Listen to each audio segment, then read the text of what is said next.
Hello, I'm Christie Welch, Direct Marketing Specialist with Ohio State University Extension, and I'm here today to share information with you about small farms that might be thinking about marketing to local restaurants.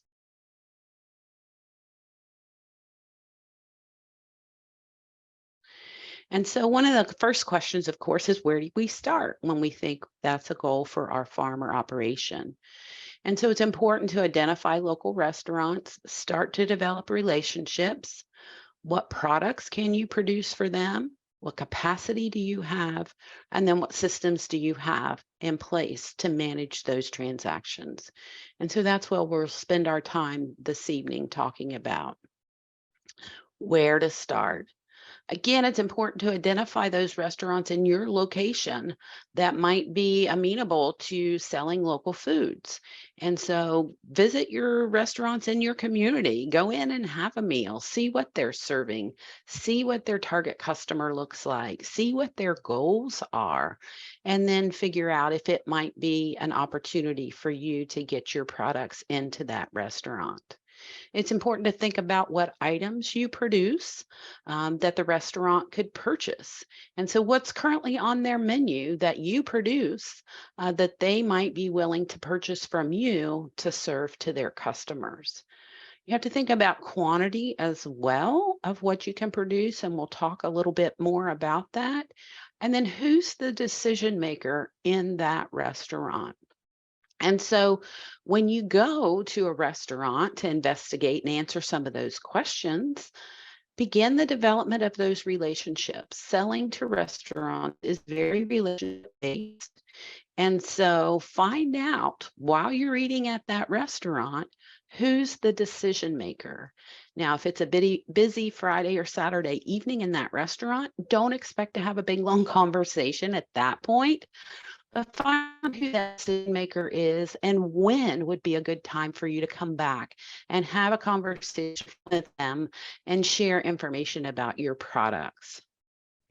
Again, when I talk about who their customers are, do they align with your customer? And so are those customers really passionate or interested in local food? And so if that restaurant has that type of customer, it might be a fit for you as well. What are the goals of the owner of the restaurant or the restaurant itself? And so many restaurants now are wanting to sell locally produced food. Some restaurants are even putting gardens behind the restaurant or on the roof to help them communicate to the customers that they're not only local, but sometimes they're producing their own items as well. So again, if that's a goal of that decision maker, that might be a good fit for you as well.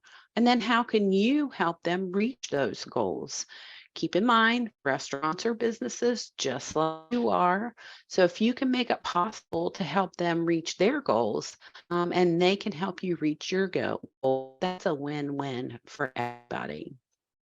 And of course, what products are they currently serving that you produce? Because that's usually a good place to kind of get your foot in the door, do a little bit of experimenting, work any kinks out of the system, and then to build from there. But as I mentioned, communication is very important.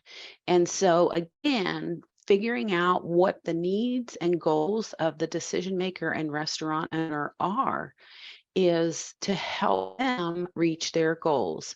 Here's a quote from a chef in Chicago that said, "The plates are coming back clean."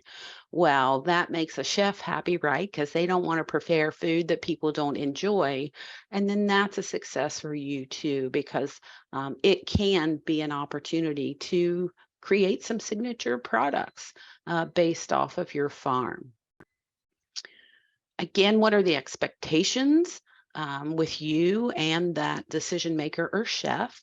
One of the things that you might want to do is invite them to come to the farm, see how you produce, see what you produce, meet your family and employees to help them understand that you are a professional, you're consistent, you're going to be dependable for them, and that you have goals as well. So that again, the two of you can work together.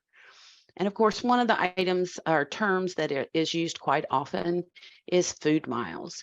And so if you have a restaurant that's very interested in local and sustainability, the average food mile is 1,500 to 2,500 miles.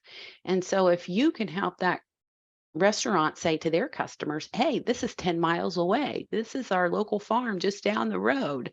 That again can be a win win for you and for your customer. And so, some best practices on communication: you've talked to the buyer or the decision maker about the best way to contact them and have conversations about your products. Again, that's not on a busy Friday or Saturday night, depending on what type of restaurant it is, but that's a good way to introduce yourself, and then schedule a time when you guys can sit down and talk more about your products or services. It's also important that you have access to email and websites and social networking and other methods of communications. Typically, if a restaurant is ordering from a distributor, that's either a weekly phone call, that's either a weekly email with a product sheet that has the pricing and the quantities. Um, but it's important that you have those systems in place so that, first of all, the restaurateur can get a hold of you when they need to if there's an issue, but also so that they can easily and conveniently order your products on their schedule and when it works best for them. And then you also want to, of course, be professional and clean. Now, I know as farmers, sometimes we have dirt on our shoes and our clothes and all those kinds of things, which is fine. But if you're going in to visit the restaurant, think about wearing clean clothes, maybe a shirt that has your logo on it. Take a business card or a flyer with you so that you can leave that, so that they can look for more information if they would like to do that.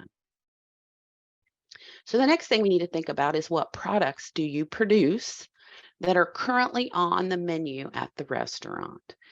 And I encourage you to do that as a way to, first of all, demonstrate that you are reliable, that you can produce a consistent quality of product and quantity of product, because that restaurant, again, they're open year round. And in Ohio, we're seasonal. So have that conversation. If you're going to provide leafy greens to that restaurant, have that conversation about what your seasonality looks like. I know with season extension, we have many producers that are almost 12 months a year now, but not quite. You may be there, but again, have those conversations with that chef and that restaurant. What quantity do they require? So that's another important consideration, and we'll talk more about that. First of all, can you provide that particular quantity based on the other markets that you're currently selling to? And then how often do you need to deliver? And can you do so and cover your delivery costs? And so when we talk about restaurants, we think they have these great big coolers and freezers and they can just take whatever.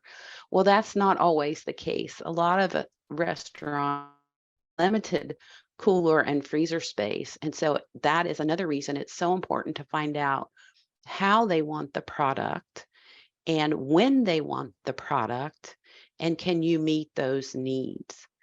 It's important also to find out what price they're willing to pay, and we'll talk more about that. And then how do they want that product packaged? So packaging's function is first and foremost to protect, maintain the quality and safety of that product that you're producing.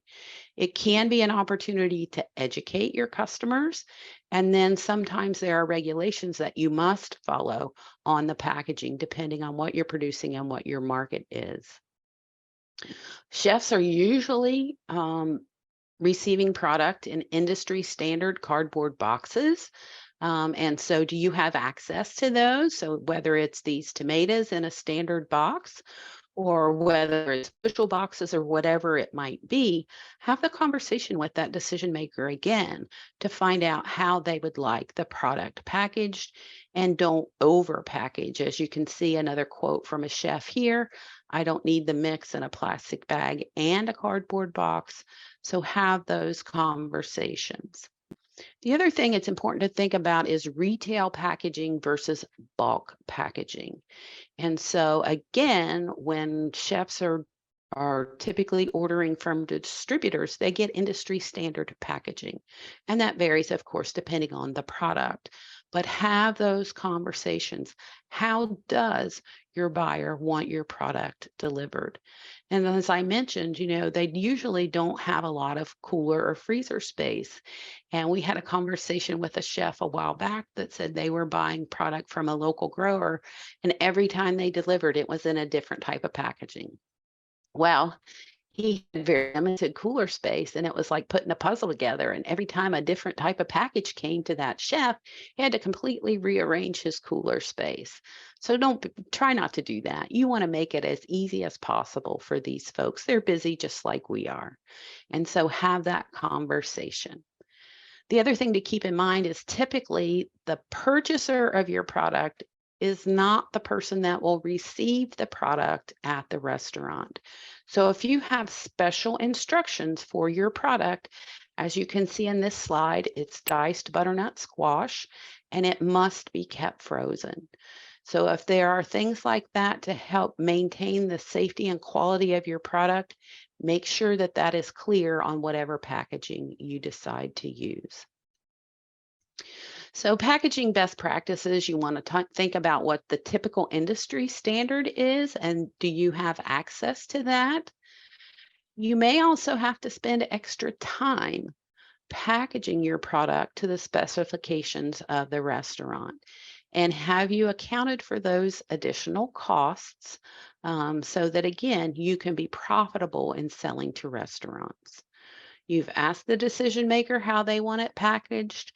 You have access to those standard packages, and then you can share the value with that decision maker, whether it's fresher, it's closer to home. We picked it this morning, it's in your restaurant this afternoon. You're not going to have as much waste. Or, it's 10 miles down the road and not 2,500 miles down the road.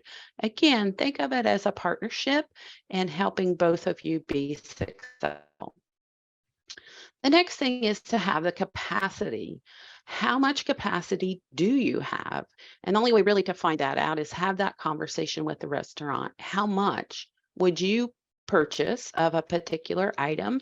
How often would you purchase that particular item? And then make sure and have that conversation about the seasonality of your products if that can be an issue. And then you have to plan for things like, well, what if you have a crop failure? What if you had something happen to tomatoes that you anticipated selling to this restaurant over several months? Are you just going to call up and say, I don't have tomatoes? No, you need to explain what happened. And then what a lot of successful producers will do is they will help find another local grower to fill that order of that particular buyer. But have those conversations because we know, again, things happen when we're dealing with farming and those kinds of things. And then again, how often do they want you to deliver? The next thing we need to think about, of course, is pricing. And we've talked about delivery costs. We need to know our cost of production, but you also have to understand that the restaurant has to be able to be profitable as well. So typically, they're not going to be able to pay retail price for your product. So have those conversations up front. Find out what they're willing to pay for particular items. And yes, that can change based on seasonalities to some extent, but just have those conversations right up front so nobody is surprised about what the pricing is. And so think about what your cost of productions are. Understand what your bottom price is that you can still sell to this restaurant and still be profitable yourself. And then think about the cost that the restaurant's going to incur and how's that going to affect their profitability as well. So again, be open and upfront and have those conversations early on as you're beginning to develop those relationships. Not the first meeting, of course, but as you meet a time or two again, it's important to have those conversations. And then the other thing to keep in mind is chefs are used to being able to send an email, send a text, pick up the phone, whatever it might be, to contact their suppliers if there's an issue. So, what systems do you have in place to help manage those interactions that you need? And of course, this quote at the bottom is some initiative from the grower is certainly helpful because it makes things easier. And so, again, think about it. They're busy just like you're busy. And so, to help maintain that relationship, how often are you going to contact them? And is that a face to face visit to the restaurant? Is that a telephone call? Is that an email? Whatever it might be, find out what is the best way for them to reach that information. And then you have to think about what systems you have in place. And most buyers are going to require invoices. And again, typically the person that orders your product is probably not going to be the person that receives your product at the restaurant. And so, what you'll need to do is have an invoice that you can leave with your product so that then that chef can pay you whatever um, interval that you guys decide on. And so it's important on your invoice, and we have an example here that you have all your contact information, you have the date, you have the invoice number, you have the quantity, what it was, what the unit price is, and what the total price is. And I think it's important too to think about, do you just leave a paper invoice when you deliver the product? Or do you deliver the product and then email the invoice to somebody else? Those are, again, questions to think about. And one of the things, again, that you might think about, can your customer order online? Um, can they email you and expect to get a response back fairly quickly? Will you have a weekly product price list? Again, that's industry standard, and that's what they are used to ordering from. So how might that work for you? And then again, is it better to take a paper invoice and drop it off and maybe it gets lost? Or is it better to email that invoice to that restaurant? And so we've talked about a lot of things today, and we've really just touched the surface. I'm happy to talk more about that if you have questions. My contact information will be here at the end. But again, the place to start, are there restaurants in your local community that might be a fit for your products that are interested in locally produced foods? It begins with developing those relationships, maintaining those relationships. So critical when you're working with restaurants. Again, identify those one or two products that the restaurant might be willing to purchase from you. If you can get those one or two products and you do a fabulous job and they love your product and they can afford your price and all those kinds of things, then you can get into those conversations about what else might we be able to produce for you, whether it's something you're already producing or something totally new. That's a great opportunity to expand the offerings to that restaurant. Work out an ordering, invoicing, and delivery system.